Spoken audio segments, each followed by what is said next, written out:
ನಮಸ್ತೆ. ವನಜಾ ಮಲೆನಾಡು ಬಂದಾಯಿತು, ಹೊಸ ವಿಡಿಯೋ ತಂದಾಯಿತು. ಬನ್ನಿ ಇವತ್ತು ನೀನಿರಲು ಜೊತೆಯಲ್ಲಿ ಈ ಸೀರಿಯಲ್ ಹೇಗೆ ಮೂವ್ ಆಗುತ್ತೆ, ಏನು ಸ್ಟೋರಿ ನೋಡೋಣ. ಅದಕ್ಕಿಂತ ಮುಂಚೆ ನನ್ನ ವಿಡಿಯೋಕ್ಕೆ ಸಬ್ಸ್ಕ್ರೈಬ್ ಮಾಡಿಲ್ಲ ಅಂದರೆ ದಯವಿಟ್ಟು ಸಬ್ಸ್ಕ್ರೈಬ್ ಮಾಡ್ಕೊಳ್ಳಿ, ಹಾಗೆ ಒಂದು ಲೈಕ್ ಕೊಡಿ. ಇಲ್ಲಿ ರಾಧಾ ಮತ್ತು ಕೃಷ್ಣ ಇಬ್ಬರೂ ಫೈಲ್ಸ್ ನೋಡ್ತಾನೇ ಇದ್ದಾರೆ. ಇವರಿಗೆ ಯಾವ ಲೆಕ್ಕಗಳು ನೆಟ್ಟಿಗೆ ಆಗ್ತಾನೇ ಇಲ್ಲ. ಅಂದರೆ ಒಂದಕ್ಕೊಂದು ಟಾಲಿ ಮಾಡಿದ್ರೆ ಕರೆಕ್ಟಾಗಿ ಬರ್ತಾ ಇಲ್ಲ. ಎಲ್ಲ ಊರ್ಮಿಳ ಕಿತಾಪತಿ ಮಾಡಿ ಎಲ್ಲ ಹಾಳು ಮಾಡ್ತಿದ್ದಾಳೆ. ಆದರೆ ಅದು ಕರೆಕ್ಟಾಗಿ ರಾಧುಗೆ ಗೊತ್ತಿದ್ರೂ ಕೂಡ ಕೃಷ್ಣಗೆ ಅದನ್ನು ಕನ್ವಿನ್ಸ್ ಮಾಡೋಕ್ಕಾಗ್ತಾ ಇಲ್ಲ. ನಂಬಲ್ಲ, ಅದಕ್ಕೆ ಒಳ್ಳೆಯವರು ಅನ್ನೋದು ಅವನ ಭಾವನೆ ಆಗಿರುತ್ತಲ್ಲ. ಹಾಗಾಗಿ ಅವಳೇನೇ ಹೇಳಿದ್ರು ಅವ್ನು ನಂಬೋ ಪರಿಸ್ಥಿತಿಲಿ ಇರಲ್ಲ. ಮನೆಯವರು ಅಷ್ಟೇ. ಊರ್ಮಿಳ ಅಂದರೆ ಅವಳು ಒಂಥರ ಎಲ್ಲರಿಗೂ ಬೇಕಾದವಳು ಅನ್ನಂಗೆ ಆಗಿರುತ್ತೆ. ಹಂಗಾಗಿ ಬೇರೆ ಯಾರೇ ಏನೇ ಹೇಳಿದ್ರು ಅವ್ರು ನಂಬಲ್ಲ. ರಾಧೆಗೆ ಇದೆಲ್ಲ ಗೊತ್ತಿದ್ರೂ ಏನು ಮಾಡ್ಕೊಳಕ್ಕಾಗಲ್ಲ ಅಂತ ಫಸ್ಟೇ ಚಾಲೆಂಜ್ ಮಾಡಿಬಿಟ್ಟಿದ್ದಾಳೆ ಊರ್ಮಿಳ. ನೀನೇನು ಮಾಡ್ಕೊಳಕ್ಕಾಗಲ್ಲ, ನಿನ್ನ ಮಾತನ್ನು ಯಾರೂ ನಂಬೋದೂ ಇಲ್ಲ ಅಂತೇಳ್ಬಿಟ್ಟು. ಇವಳು ರೂಮಲ್ಲಿ ರೂಮಲ್ಲೆಲ್ಲ ಓಡಾಡ್ಕೊಂಡು ಚೆನ್ನಾಗೇ ಓಡಾಡ್ತಿರ್ತಾಳೆ. ಆಮೇಲೆ ವೀಲ್ಚೇರಲ್ಲಿ ಬಂದು ಕಾರಲ್ಲಿ ಹತ್ಬಿಟ್ಟು ಜಮ್ ಅಂತ ಹೋಗ್ತಾ ಇರ್ತಾಳೆ. ಆದರೆ ಒಳಗಡೆ ಮನೇಲೆಲ್ಲ ಓಡಾಡ್ಬೇಕಾದ್ರೆ ವೀಲ್ಚೇರಲ್ಲೇ ಓಡಾಡ್ತಿರ್ತಾಳೆ ಪ್ರತಿ ದಿವಸನೂ. ಇವಳದನ್ನು ಏನೂ ಕಂಡಿಡ್ಕೊಳಕ್ಕಾಗಿರಲಿಲ್ಲ. ಆದರೆ ರಾಧಾ ಕಂಡಿಡಿದ ಮೇಲೆ ನೀನೇನು ಮಾಡ್ಕೊಳಕ್ಕಾಗಲ್ಲ, ನೀನು ಹೇಳಿದ್ರೆ ಏನಾದರೂ ಬ್ಲ್ಯಾಕ್ ಮೇಲ್ ಮಾಡಿಬಿಟ್ಟು ಬಾಯಿ ಮುಚ್ಚಿಸ್ಬಿಟ್ಟಿದ್ದಾಳೆ, ಹೇಳಂಗಿಲ್ಲ ಏನನ್ನು. ಹಾಗಾಗಿ ಆದರೆ ಊರ್ಮಿಳ ಎಂಥ ಖತರ್ನಾಕ್ ಬುದ್ಧಿ ಮಾಡ್ತಾಳೆ ಅಂದರೆ, ಎಲ್ಲ ಕಡೆನೂ ಅವಳಿಗೆ ಎಲ್ಲದು ಅಂದರೆ ಟ್ರಾವೆಲ್ಸದು ಮತ್ತು ಟೋಲ್ದು ಎಲ್ಲದನ್ನು ಕಂಪ್ನಿ ಕಡೆಯಿಂದನೇ ಕಟ್ಟೋ ಹಾಗೆ ಮಾಡ್ಕೊಂಡಿದ್ದಾಳೆ. ಆದರೆ ಅವಳು ದುಡ್ಡಲ್ಲಿ ಯಾವುದನ್ನು ಖರ್ಚು ಮಾಡ್ತಿಲ್ಲ. ಆ ಥರ ರಾಧೆಗೆ ಅದೆಲ್ಲ ಗೊತ್ತಾಗಿದೆ ಆಫೀಸಲ್ಲಿ. ಗೊತ್ತಾದ್ರೂ ಕೃಷ್ಣಂಗೆ ಹೇಳೋಕ್ಕೆ ಪ್ರಯತ್ನ ಪಡ್ತಾಳೆ. ಕೃಷ್ಣ ಕೇಳೋ ಅಂಥ ಮೂಮೆಂಟಲ್ಲಿ ಇಲ್ಲ. ಏಕೆಂದರೆ ಇವಳು ಎರಡನೇ ಹೆಂಡ್ತಿಯಾಗಿ ಬಂದಿರೋದು, ಫಸ್ಟ್ ಹೆಂಡ್ತಿ ಇಲ್ಲ. ಅಂದರೆ ಇವರಿನ್ನೂ ಹತ್ರ ಅಂತೂ ಇಲ್ಲ, ದೂರನೇ ಇದ್ದಾರೆ. ಹಾಗಾಗಿ ಅಷ್ಟು ಕ್ಲೋಸ್ನೆಸ್ ಇಲ್ಲದ ಕಾರಣಕ್ಕೆ ಅವನು ನಂಬಲ್ಲ ಯಾವುದನ್ನು. ಇವಳು ಕಂಪ್ನಿಯಲ್ಲಿ ಎಲ್ಲ ಅಕೌಂಟೆಂಟು ಎಲ್ಲ ನೋಡ್ಕೊಳ್ತಾಳೆ. ಎಲ್ಲದೂ ಪಕ್ಕ ಗೊತ್ತಿದೆ ಅವಳಿಗೆ. ಏನಾಗುತ್ತೆ, ಏನು ಹೋಗುತ್ತೆ, ಏನು ಬರುತ್ತೆ ಅನ್ನೋದೆಲ್ಲ ಗೊತ್ತಿದೆ. ಎಲ್ಲ ಗೊತ್ತಿದ್ರೂ ಮೂವ್ ಮಾಡೋದಕ್ಕೆ ಅವಳಿಗೆ ಸಾಧ್ಯ ಆಗ್ತಾ ಇಲ್ಲ. ಆದರೆ ಅವರ ಆಫೀಸವರೊಬ್ಬರು ಬಂದು ಹೇಳ್ತಾರೆ, ಊರ್ಮಿಳ ಮೇಡಮ್ಗೆ ಏನೂ ಮಾಡ್ಕೊಳಕ್ಕಾಗಲ್ಲ. ಅವ್ರು ಎಷ್ಟು ಖರ್ಚು ಮಾಡಲಿ, ಎಷ್ಟು ಲಕ್ಷ ಆಗಲಿ, ಎಷ್ಟು ಕೋಟಿ ಆಗಲಿ ಖರ್ಚು ಮಾಡಿದ್ರೆ ಅದು ಲೆಕ್ಕಕ್ಕೆ ಇಲ್ಲ, ಅವ್ರ ಲೆಕ್ಕಗಳನ್ನ ತೆಗಿಯೋಂಗೆ ಇಲ್ಲ ಅಂತ ಹೇಳಿರ್ತಾನೆ. ಯಾಕೆ, ಕಂಪ್ನಿ ಅಂದರೆ ಎಲ್ಲರಿಗೂ ಒಂದೇ ಅಲ್ವಾ, ಎಲ್ಲರಿಗೂ ರೂಲ್ಸ್ ಒಂದೇ ಇರಬೇಕಲ್ಲ, ಹೇಗೆ ಅವ್ರ ಲೆಕ್ಕ ಮಾತ್ರ ಯಾಕೆ ಬಿಡಬೇಕು, ಇನ್ನು ಮಿಕ್ಕಿದವ್ರ ಲೆಕ್ಕ ಯಾಕೆ ಹಾಕೋಬೇಕು ಅಂತ ಎಲ್ಲ ಕೇಳ್ತಾಳೆ. ಅದೇನೋ ಗೊತ್ತಿಲ್ಲ ಮೇಡಮ್, ಆಗಿಂದ ಹಂಗೆ ಬಂದಿರೋದು.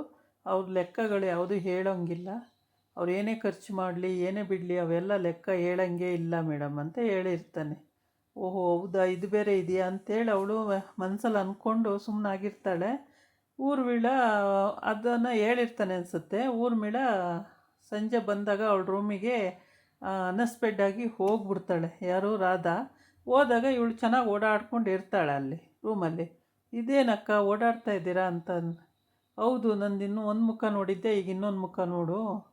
ಇದು ನೋಡಿದ್ರೂ ನೀನೇನು ಮಾಡ್ಕೊಳಕ್ಕಾಗಲ್ಲ, ನೀನು ಅಲ್ಲಿ ಹೊರಗಡೆ ಹೋಗಿ ಹೇಳೋಕ್ಕೂ ಆಗಲ್ಲ. ಹೇಳಿ ಏನು ಸಾಧಿಸ್ತೀಯ, ಏನೂ ಮಾಡೋಕ್ಕಾಗೋದೇ ಇಲ್ಲ. ನೀನು ಏನು ನನ್ನ ಎದ್ದು ನಿಲ್ಲಿಸ್ಬಿಟ್ಟು ನಡೆಸೋಕ್ಕಾಗುತ್ತಾ, ನಾನೇ ನಡಿಬೇಕೇ ಹೊರತು ನೀನು ನಡೆಸೋಕ್ಕಾಗಲ್ಲ ಅಂತ ಹೇಳ್ಬಿಡ್ತಾಳೆ. ಆವಾಗ ಸಖತ್ತು ಬೇಜಾರಾಗುತ್ತೆ ರಾಧಂಗೆ. ಏನಪ್ಪ ಇವರು ಮನೆಯವರಿಗೆ ಈ ಥರ ಮೋಸ ಮಾಡ್ತಾರಲ್ಲ, ಎಲ್ಲ ವಿಷಯದಲ್ಲೂ ಮೋಸ ಮಾಡಿ ಈ ಥರ ಮಾಡ್ತಿದ್ದಾರಲ್ಲ ಅಂತೇಳ್ಬಿಟ್ಟು ಅವಳು ತುಂಬಾ ಯೋಚನೆ ಮಾಡ್ತಾ ಇರ್ತಾಳೆ. ಆಮೇಲೆ ಆಷಾಢಕ್ಕೆ 1 ತಿಂಗಳು ಹೋಗಲಿ ಅಂತ ಇವಳು ಹಠ ಮಾಡ್ತಾಳೆ. ಆದರೆ ಅವಳು 1 ವಾರಕ್ಕೇ ವಾಪಸ್ ಬರ್ತಾಳೆ. ಅದು ಬೇರೆ ಸಿಟ್ಟು. 1 ತಿಂಗಳಲ್ಲಿ ಇದ್ದು ಬರೋಕ್ಕೆ ಏನಾಗಿತ್ತು, ಯಾಕೆ ಬಂದಳು ಅನ್ನೋದು ಒಂದು ಸಿಟ್ಟು. ಈ ಥರ ಇವಳು ಇಂಟೆನ್ಷನ್ನೇ ಹೀಗೆ. ಏನೂ ಅರ್ಥ ಆಗಲ್ಲ, ಏನು ಮಾಡ್ತಿದ್ದಾಳೆ ಅನ್ನೋದು ಅರ್ಥ ಆಗಲ್ಲ, ಏನೂ ಅರ್ಥ ಆಗಲ್ಲ. ಸ್ವಂತ ಗಂಡನ್ನು ತಗೊಂಡೋಗಿ ಎಲ್ಲೋ ಒಂದು ಪಾಳು ಬಂಗ್ಲೆಯಲ್ಲಿ ಕೂಡಾಕಿ ಅವನಿಗೆ ಚಿತ್ರಹಿಂಸೆ ಕೊಡ್ತಿದ್ದಾಳೆ. ಅದು ಏನು ಕಾರಣಕ್ಕೆ, ಯಾಕೆ ಅನ್ನೋದು ಇನ್ನೂ ಗೊತ್ತಾಗಿಲ್ಲ.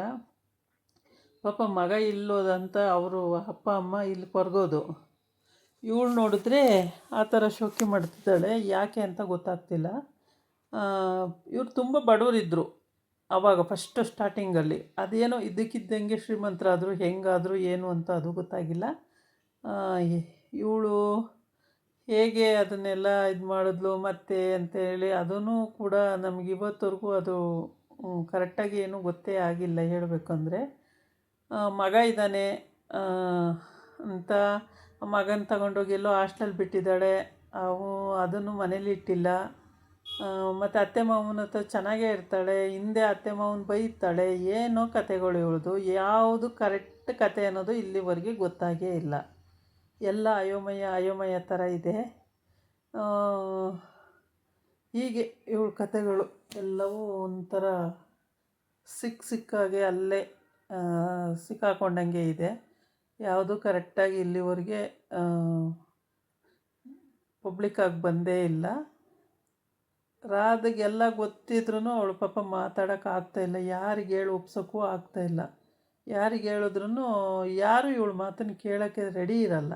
ಏಕೆಂದರೆ ಊರ್ಮಿಳನ ಮಾತೆ ಅಲ್ಲಿ ನಡೆಯೋದ್ರಿಂದ ಇವಳು ಈ ಅಕ್ಕ ಹಂಗೆ ಮಾಡ್ತಾರೆ ಹಿಂಗೆ ಮಾಡ್ತಾರೆ ಅದೆಲ್ಲ ನಡೆಯೋದೇ ಇಲ್ಲ. ಏನೂ ನಡೆಯಲ್ಲ. ಹೀಗೆ ಮೋಸ್ಟ್ಲಿ ಕೃಷ್ಣಗೇನಾರ ಹೇಳಿ ಕನ್ವಿನ್ಸ್ ಮಾಡಬೇಕು. ಅಷ್ಟು ಬಿಟ್ಟರೆ ಅದು ಬಿಟ್ಟರೆ ಬೇರೆ ಏನೂ ಮಾಡೋಕ್ಕಾಗಲ್ಲ ರಾಧಾ. ಏಕೆಂದರೆ ಊರ್ಮಿಳನಂತೂ ಬಗ್ಸೋಕ್ಕೆ ಸಾಧ್ಯನೇ ಇಲ್ಲ ಇವಳ ಕೈಯಲ್ಲಿ. ಅವಳು ಸ್ಟ್ರಾಂಗ್ ಲೇಡಿ ಒಂದು ರೀತಿ ಹೇಳಬೇಕು ಅಂದರೆ. ಏನಕ್ಕೂ ಬಗ್ಗದೇ ಇಲ್ಲ ಅವಳು. ಅಷ್ಟು ಸ್ಟ್ರಾಂಗ್ ಇರ್ತಾಳೆ. ಹಾಗಾಗಿ ಇವಳು ಬೇರೆ ಗಂಡನಿಗೆ ಹೇಳೋ ಅಥವಾ ಹೀಗೆ ಅತ್ತೆ ಮಾವಂಗೆ ಹೇಳೋ ಏನೋ ಒಂದು ಮಾಡಬೇಕೇ ಹೊರತು ಅದು ಬಿಟ್ಟು ಇವಳಿಗೇ ಬುದ್ಧಿ ಕಲಿಸ್ತೀನಿ ಅಂತ ಹೋದರೆ ರಾಧನ ಕೈಲಾಗಲ್ಲ ಊರ್ಮಿಳಗೆ ಬುದ್ಧಿ ಕಲಿಸೋದಕ್ಕೆ.